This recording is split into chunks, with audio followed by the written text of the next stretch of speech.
ലല്ലലം ചൊല്ലുന്ന ചെല്ലക്കിളികളെ വേടൻ കുരുക്കും കടങ്കഥ ഇക്കഥയ്ക്കുത്തരം തേടുവാൻ കൂടാമോ? ഇല്ലെങ്കിൽ ചൊല്ലെങ്കിൽ ഇല്ലില്ല സമ്മാനം. നീലക്കുരുവികളും ചോലപ്പറവകളും മേളിച്ച കാട്ടിലെങ്ങോ ഒരു വേടൻ വല വിരിച്ചു. ഇത്തിരി വിത്തെറിഞ്ഞു, ഒത്തിരി കൊത്തെറിഞ്ഞു, പക്ഷികൾ വന്നണഞ്ഞു, പാവങ്ങൾ എന്തറിഞ്ഞു.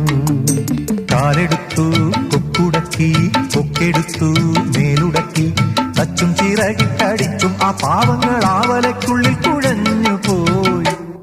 നീലക്കുരുവികളും ചോലപ്പറവകളും മേളിച്ച കാട്ടിലെങ്ങോ ഒരു വേടൻ വല വിരിച്ചു.